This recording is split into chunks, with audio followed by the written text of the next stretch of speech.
No, thank you for having me. As mentioned in the introduction, my name is Jabari Evans. I'm very, very passionate about the ways in which African American youth and young adults utilize digital tools and technologies for self-expression, but also for community building, and since we are in the School of Business, economic opportunity.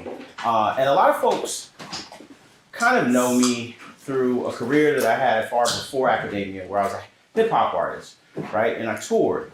And, so from the time of maybe 15 years old until 35, I spent much of my life traveling, performing in smoke-filled rooms and traveling in 16 passenger vans. But in the last 5 years, I would say 5 to 8 years, I've spent much of my life really dedicating myself to youth, building rapport with them. I went back to school, got my master's degree in social work. And it was during that period of time that I really found myself understanding that it's the creative arts as well as hip hop culture, not just necessarily hip hop music, that was really driving the conversation and the ambitions of the young people that I was surrounded by when I was in elementary schools as well as high schools in the Chicagoland area. And this led me to like a very big picture research puzzle that kind of has carried me from that point in grad school until now. And that's sort of this idea that can informal learning cultures of Black youth be better utilized to provide them not only with new literacies and academic achievement, but viable career pathways for economic opportunity. And given that context, I'm going to talk today about Chicago's drill rap scene, in which I'm going to introduce this idea of clout chasing, which isn't new, but it's a term that's sort of been reimagined in today's media climate. And I'm doing somewhat of a retrospect here. We're talking about Chicago drill, which really takes shape around 2010 through 2015.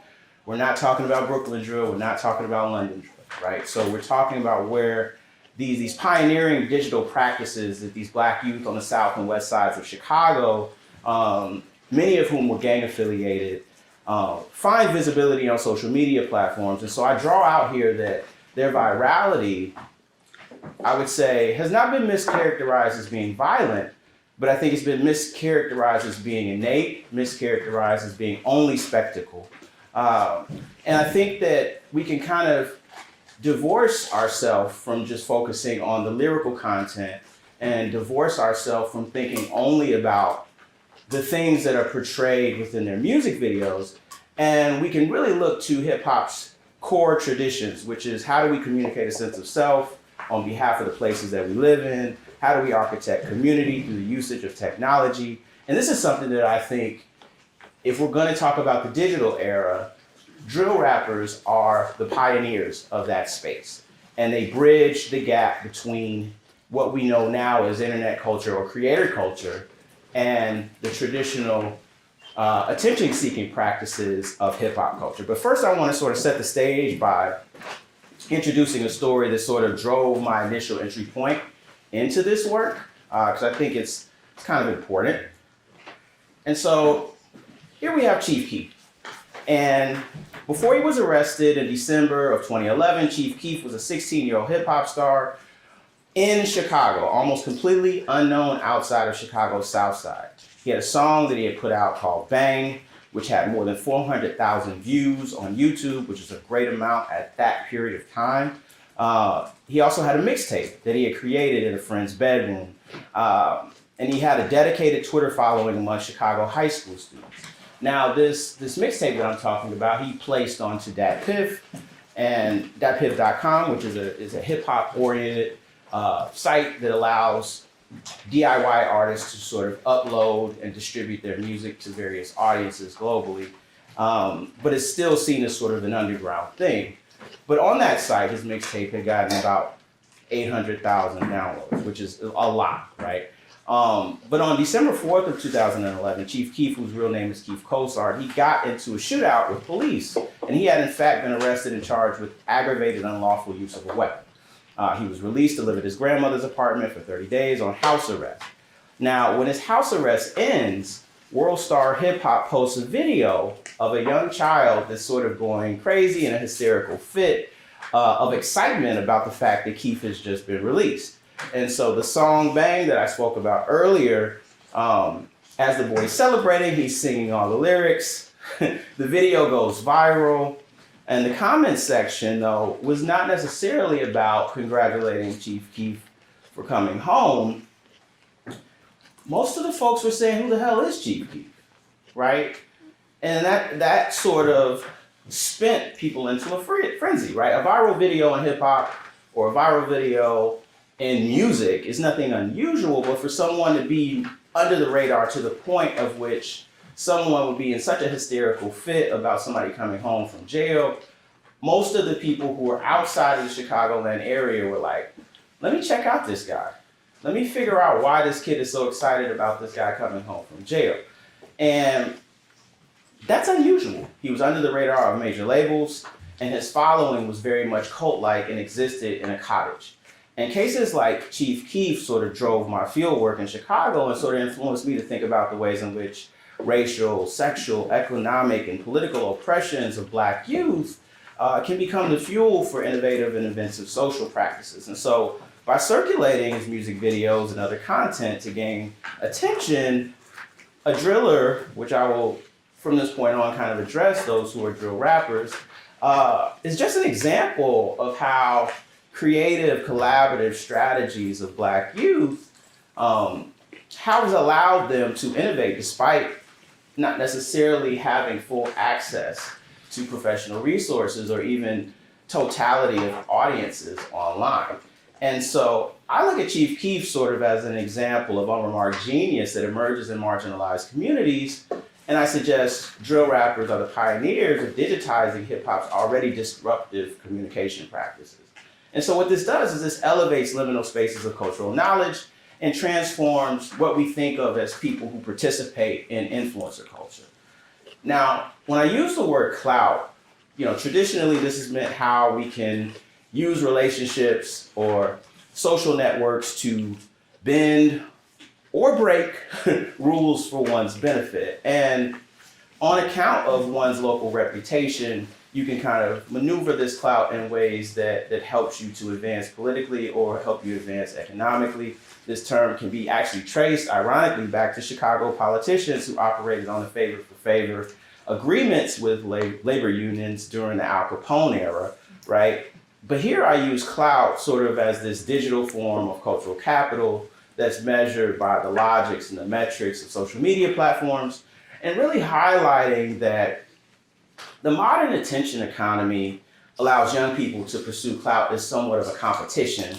And attention is now then the currency that they barter with one another, as well with those in their audience.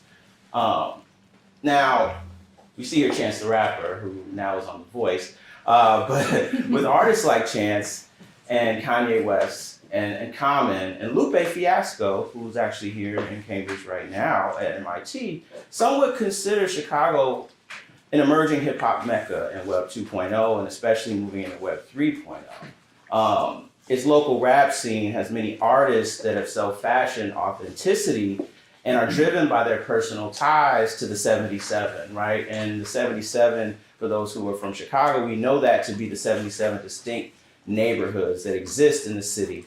And within those 77, there's an 18 that we like to refer to as Black Chicago. And those 18 neighborhoods have populations that are at least 80% African American or above.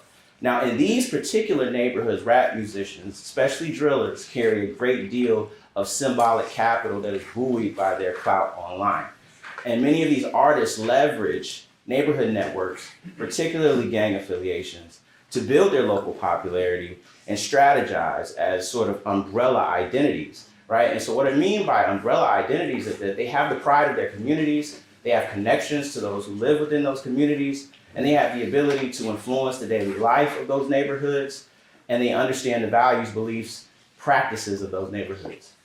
Now, I think it goes without saying for me, but maybe not for you all, that doesn't mean that the identities that you represent for entertainment are the identities that you actually live in your everyday life. Often it's actually the opposite. Most of these artists, though they represent certain identities that are adjacent to them, when you follow them around every day, you realize that it's really them telling the story of others versus telling the story of themselves. And they're quite detached from the actual scenes that they talk about, or even the scenes that they post on social media. So in many ways, they're ambassadors, but they're also cultural visitors. And so social media sort of revolutionized the distribution of hip hop transmedia and makes available like these difficult to access scenes and track remixes, behind the scenes videos, studio videos, live streams, docuseries, podcasts. You know, these vlogs are things that normally would be kept hidden, dialogue and discourse that would be kept hidden, but now it's allowed to flourish and provides a platform for unsigned artists to collect pay from sponsors, from advertisements. And in the wake of these developments, drill music has really become sort of the CNN for youth culture in low-income communities and urban environments. And so in this scene, in Chicago in particular, you have artists like Chief Keef, King Louie, G Herbo, Lil Durk, who have emerged as national level stars, and in many ways online are still tethered to the blocks and neighborhoods that they rap about. Now, as dynamic content creators, these artists are evidence that some of the most marginalized people are producing some of the most disruptive and emphatic cultural products to cope with their surroundings, but also to draw attention to the places that they come from, gain respect for the neighborhood experiences, to accrue street credibility for their gang, their crew, their block, but most importantly, to gain clout for themselves to build into sustainable celebrities. So as I was doing my ethnographic work, there were two questions that sort of came to me. And I was like, how does gender, race, class, and geography shape visibility labor for drillers? And then how do drillers utilize relational labor, which is a term that my mentor Nancy Bain uses, and how is that shaped by race and gender, if at all? Now, you know, fieldwork for this project, 2-year period. So it's all pre-COVID for the most part. We're talking outside of follow-up interviews. End of 2018 through 2019, beginning of 2020, up until All-Star Weekend, which happened to be in Chicago, and then COVID hits, right? And that was observation of live performances, recording sessions, live podcasts, tastemaker events. I relied a bit on archival data that was provided by friends of mine who run hip hop websites and microblogs. But I really also went into doing digital ethnography, which is this technique for me, which utilizes traditional qualitative methods, participant observation, interviews, but then also like utilizing social media as a way to not only observe but interact with people who I was studying. And so I use my Instagram, I use my Twitter pages, I offered brief information about my research and encourage people to contact me.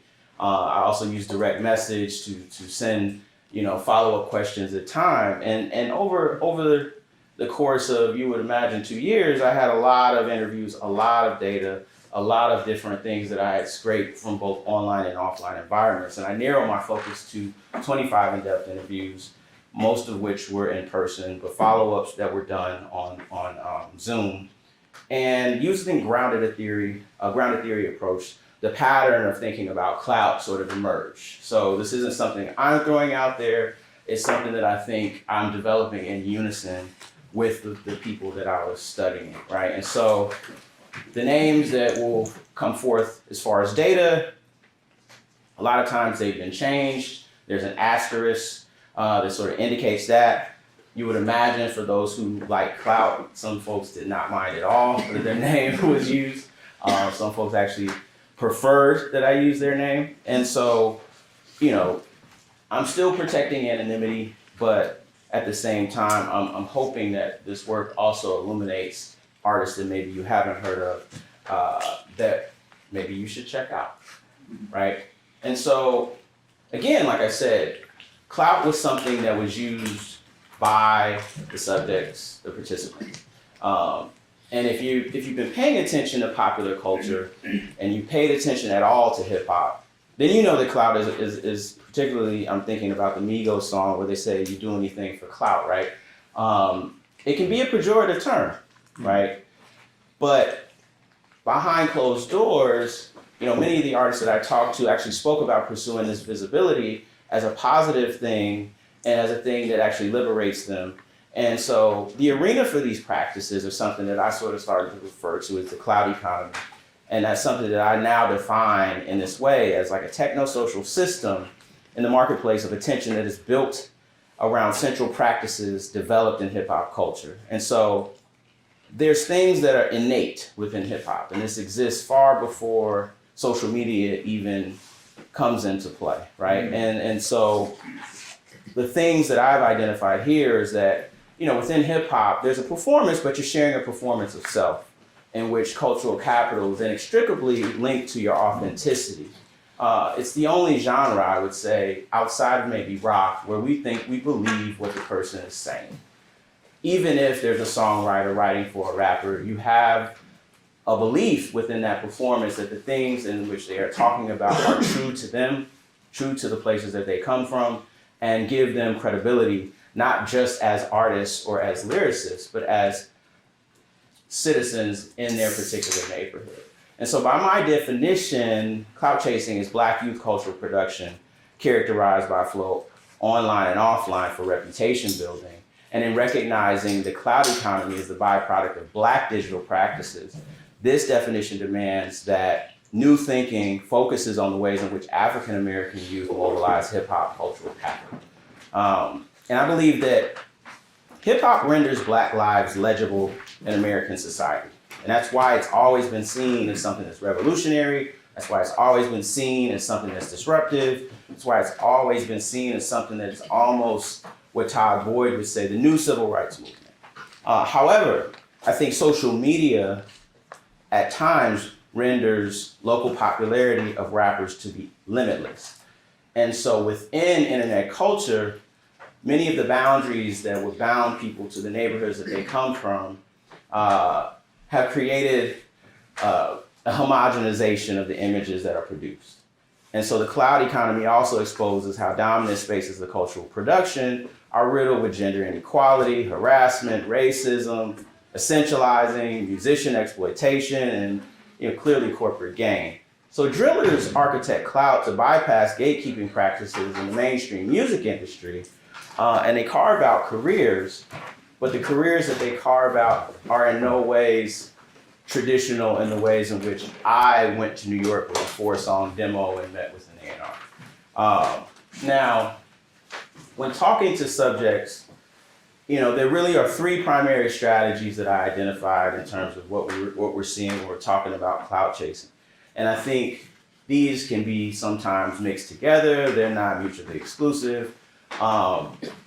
And many times you can see these same things happening in other scenes. So I know that oftentimes I get questions about that, but what we're saying here is that drillers were pioneers of these practices, and that these practices have in many ways traveled. So we're going to talk about how they work when they're embedded within this particular scene.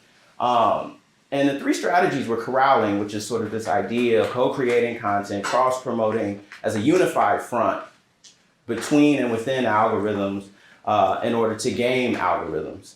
And co-signing, which is a lot more traditional and looks a lot more like, when I was pursuing a music career, which is the seeking attention and public visibility of industry gatekeepers. And unlike having to say travel to LA, travel to Atlanta, travel to New York, many of my subjects, all they had to do was reply somebody or tag someone in a photo, or just use guerrilla tactics through hashtags in order to hopefully gain the attention of an industry gatekeeper. Screenshotting of interactions through direct message. These are all ways in which co-signing could occur. And on the flip side of that, artists who often are already established will often poach talent in the same way. Just by posting about an artist, they build hype around them, build attention for them, and then automatically when they sign them to their record label and take them on tour, as we could see with someone like Glorilla, with Yo Gotti, there's a conference of clout that goes both ways. And then there's capping, which is the publicizing of exaggeration.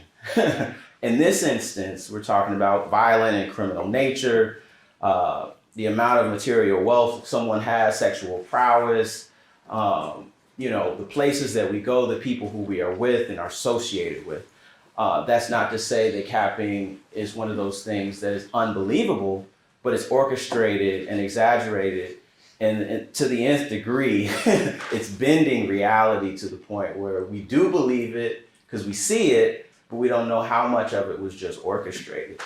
Now, the always-on nature of social media encourages celebrities and aspiring celebrities to sort of share every detail of their day-to-day lives. The youth in my study, many of which were in low-income areas, lacked formal education and professional resources. They saw this sort of all-for-one, one-for-all process or renegade mentality as the only means of really being able to go viral.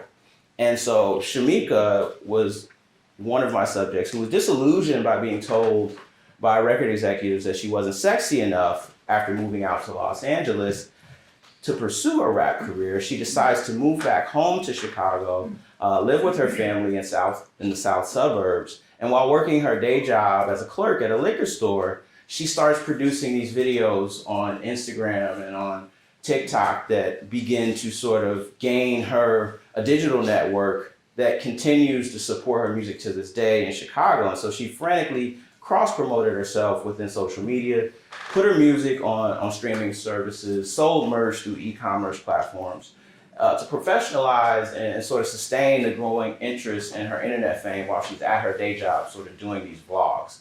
And she says here, Instagram allows me to herd audiences, and through geotagging, through micro-tagging in my stories, and through my signature hashtags, I really check this stuff every day. I learned how to manipulate and defeat the internet. I figured out how to troll the internet and create a point of conversation with my fans. People love being nosy. Now, as we know, platforms are social networking sites that support the building of capital and provide launching pads for artists to speak directly to the fans of their music and develop personal relationships with them and share in the creative process. And these relationships are bigger than just at replies, bigger than direct messages or video chats. Often they lead to other interpersonal contact. And one of the ways that Shamika did this was through a weekly marijuana-themed meetup that she called Wake and Bake. And she found that by talking directly to her fans, she started to build a community, and she really developed a reputation for being accessible and being a leader of that said community. And so these virtual meetups then led to in-person meetups. And then eventually she got the idea to want to monetize this community by starting a music festival where her followers and friends alike could gather.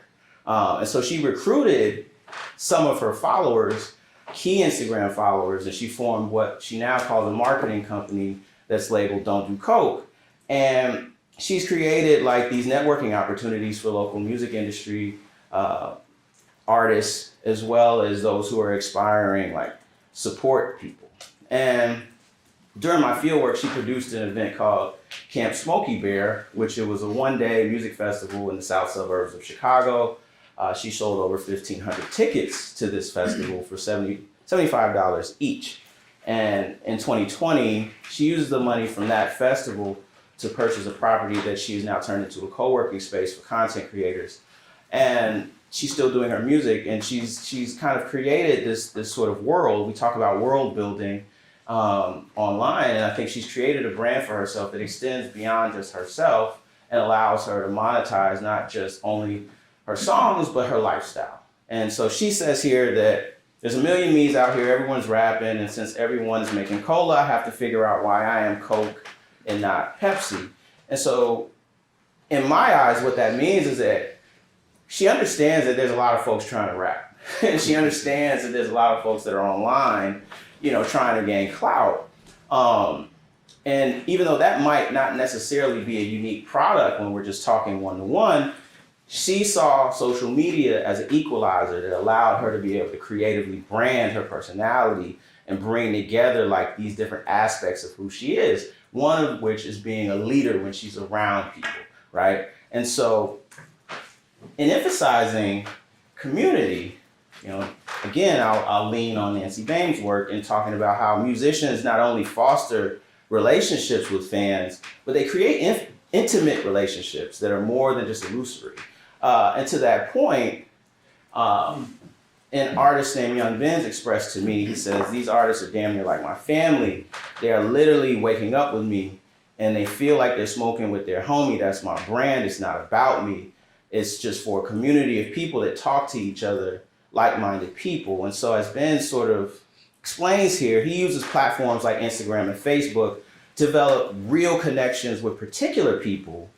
So we're thinking less about the reach and the volume, but about the quality of followers, and uses those connections for professional as well as social emotional support. And through this level of intimacy, he found that his friends and followers validated his creative work, promoted it to their networks, utilized their own skills in order to help his project succeed, and do sort of what Ju Young Lee calls gain a continuous commitment towards their career path.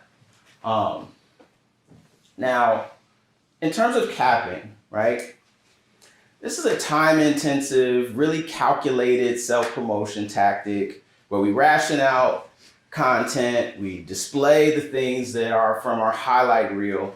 And for drillers, this means material wealth, violent nature, ability to attract women.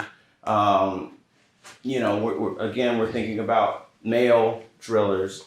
And often this also meant being careful about depicting affiliations with individuals from particular neighborhoods, as well as being strategic about geotagging where one is at. So I noticed that often, individuals will post pictures about where they are, but they would only do it after they had left that place, right? So when we're talking about visibility as it pertains to drillers who are affiliated with gangs or neighborhoods that are gang infested, often there's a minefield of a game that you're playing, right?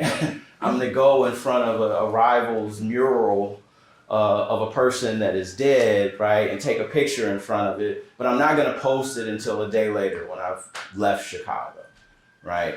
And so these are the things that would draw visibility, and it would be, orchestrated in a way where you could say, hey, that's real, I was there, I took the picture, I was in my rival's neighborhood, and I'm disrespecting you all, but I'm not doing it in a way where you can come get me while I'm actually there. And so that was something that I found was really interesting, because respondents aim to sort of cultivate infamy more, just as much as they did fame, which is something that Forrest Stewart talks about in his work on drill. And this would sort of reinforce street reputations and vice versa. And so respondents sort of in the drill scene see infamy as the best way to gain clout in the attention economy. And that's something that I think we see now with trolls, people who just troll all day online. But we're talking about in 2010, and we're talking about within the drill scene, the attention necessary to succeed in the music industry meant that in competing with those who are already on major labels and have major marketing budgets, we have to do the spectacular. And we have to do it early, we have to do it often. And so that meant, bending the truth as far as possible while remaining believable, but posting as much as I can, putting as much music out there as I can, because that's the only way to sort of break through the noise in real time. And so in the digital street, which Jeff Lane terms youth reputation, street life, and violence, is characterized by sort of these real-time beefs, real-time rivalries, responses, comment sections that go on endlessly, where people say, hey man, pull up on me, this is my location. Hey, this is what I'm doing right now, and we'll post a video in your hood in 5 minutes, right? And so this is sort of the ways in which things were operating. Now, this individual who's on the slide right now is Kevin Ford, better known as Bandman Kevo. And recently, when I say recently, this is like 2-3 years ago now, he was set free after serving 22 months in prison for his role in a credit card scam. And he pled guilty to one count of conspiracy to commit bank fraud, and he stole over $700,000 from different bank branches. Now, since being released, he's become very, very popular online, primarily through his ability to now give financial advice on YouTube. as well as the content subscription site OnlyFans. Now, at the time of being locked up, Kevo was already sort of a well-respected rap star, but now, largely due to his over-the-top displays of wealth on social media, he's a full-fledged influencer. So here he says, to be authentic, the number one thing we want to give you is authentic. We want to, even the music out here rapping that cash money shit and they broke his butt, they want to give you authenticity. They want to, I might be broke, but my Gucci belt in this picture is real. Well, you know what I mean. I feel like a motivational speaker. I used to be a scammer, but now I've manifested this lifestyle. And so I think the idea in hip hop of faking it until you make it, or if we think about 50 Cent, get rich or die trying, I think is illustrated perfectly here as we see sort of this combination of hip hop culture and internet culture coming to be, where you can construct a reality or construct an image first through, doing bank fraud and then posting about like the things that I'm wearing, the things that I'm driving, the places that I'm eating.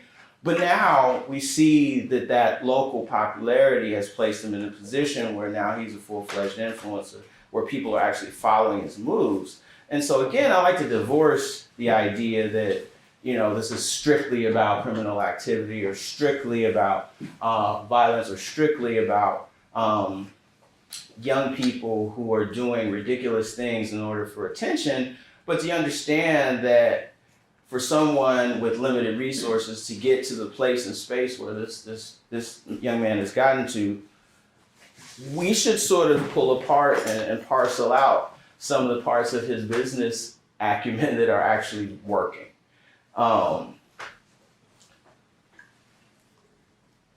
Now, though respondents sort of use gang identities and commented on local conflicts to accumulate power, it was with the intent of seeking a wider audience, going on tour, seeking publicity, cosigns, and looking for established celebrities to create sort of these turning points in their careers. And in my field work, internet approvals as reputable cosigns could lead to corporate record deals, sponsorships, high-profile collaborations. And this is Young Ben's. But co-signing was sort of this playground that was reflexive and had like immediate benefits due to the ways in which the always-on nature of social media platforms work. And so in the context of co-signing, this occurred sort of when subjects would look for ways to be acknowledged publicly, in particular on Twitter. This would be like just replying somebody, talking to someone as if you actually know them, even if you don't, just hoping that they acknowledge you. On Instagram, it could be taking a picture after a show, really as a fan, but making it appear to be that you're friends with a certain artist. It could be placing a link on your profile that says you did a song with a famous artist when you really didn't. It could be as a producer asking your audience who would sound good on a beat and tag this particular person until they acknowledge it. As we've seen very recently, J. Cole actually took a J. Cole-like beat off of YouTube and made a song. These are things that, were already developing in the drill scene in 2010, but even in 2023, cosigns are alive and well. And cosigns have always been alive and well in hip hop, right?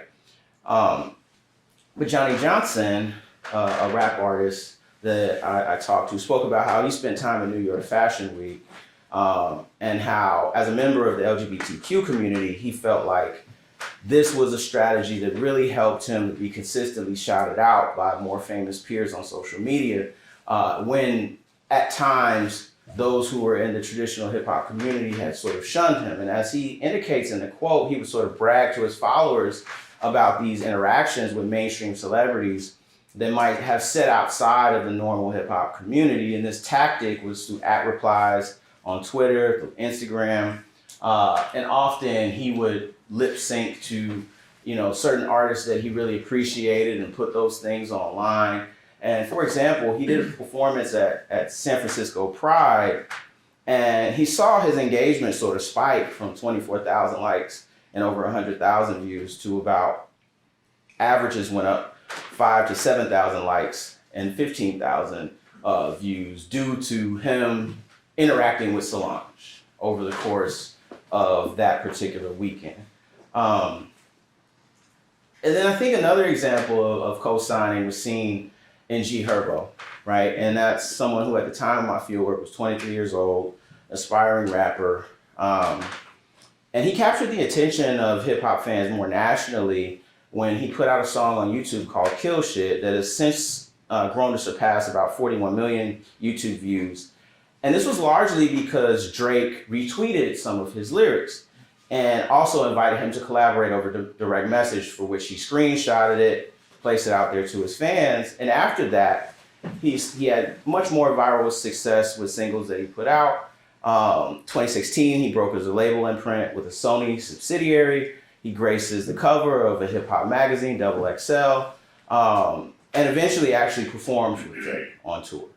And so this was a great transition for someone who drops out of high school at 16, is making freestyle videos on YouTube, to go from there to then performing with Drake, largely through this cosign, was phenomenal to me, right? And it's also important to note that like Clout is really reflexive. So Drake, as this mainstream pop star, gets street credibility by pointing out that he's sort of a fan of this artist that no one has ever heard of, right? And so at that point, he gains a certain level of credibility by bringing Herb on stage while he's in Chicago.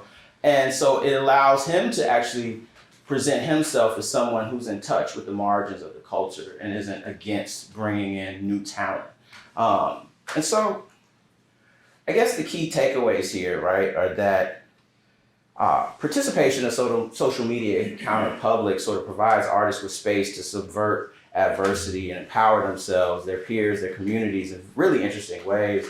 And I think we can kind of sum it up. We have these three strategies: corralling, teaming up with friends to fight invisibility; capping, which is self-representing oneself as dangerous and commodifying the most spectacular parts of your persona; and then co-signing, which is seeking public acknowledgement from key gatekeepers and mainstream cultural producers as a marker of status. And ultimately, this study sort of is about Chicago's drill scene, but really it's about a broader conversation that addresses issues of Black youth who face discrimination in platformed environments. And the practices that I talk about here talk about how spaces of cultural production that coordinate consumption are riddled with sort of this racism and this need for self-exploitation in order to get visibility. And we can read this story in two ways. The first emphasizes the affordances of technology, enables marginalized youth to gain visibility, and many folks look at that as democracy. The second, though, emphasizes the social processes, the ways in which marginalized teenagers in Chicago organize themselves around a shared purpose, putting on for the neighborhood, and becoming, in many ways, symbols of their community in the context of a network culture, or ambassadors that are actually positive, making ways for careers for their friends and their network. And the sensational parts of the Chief Keef narrative, right? So, gets arrested on gun charges, lives at his grandmother's house on house arrest, makes his first music video, goes viral, has a collaboration immediately with Kanye West, wears court-ordered ankle bracelets to his performances. This is very much real, right? And hip-hop being real is a call to authenticity that at times can become a political act. And drill's popularity has become like a jumping off point to talk about violence in Chicago, which is something that these artists have typically leveraged to sort of reinforce these personas that they're talking about. And it's really forcing more people to look at the issue, but it's also forcing more people to think about these neighborhoods in ways that they weren't before. And in placing this context in the context of creative industry, I think Driller's successes make clear that like DIY creators are no longer just DIY creators. Everyone's a DIY creator. And so we don't need corporate tier music labels to become music stars. And making and sustaining a living has always been precarious in creative and cultural industry, but these artists sort of acquire global clout despite starting at a very grassroots level strictly by using these innovative strategies on social media. And then furthermore, I think this is bigger than like black kids making violent music and going viral with sensational imagery. There is a technological savvy and an innovativeness that we need to kind of apply here and allow them to be seen as technological geniuses, right? And the ability to mobilize movements and monetize their personal brands are things that Fortune 500 companies think about every day. And this begs the question is, as platforms sort of take these strategies into account, are we just commodifying and gentrifying, but also are we weaponizing innovators who are coming from communities that we don't want to think about as central to our user base? And Clout, I want to say, is the fool's gold of influence. So though black people get to participate and compete for Clout, the competition for metrics and genuine connection often devalues this labor as not serious, renders them most legible when they perform versions of blackness that uphold racial capitalism, white patriarchy, and it also makes hip hop less about proving yourself within your community and representing it, and more about proving your worth to the logics of the social media platforms that are nestled within anti-black foundations of American capitalism. And within these logics of self-exploitation, self-exploitation then becomes the primary feature of democracy. So I'll close by saying, in the spirit of rebooting social media, I argue that future work must create a digital world that is equitable and inclusive of black youth, but also reconceptualize how we evaluate digital spaces for which they create content. And that algorithms must better consider their lived experiences, and compensation structures must recognize how their labor is often at the vanguard of creative culture. Thank you.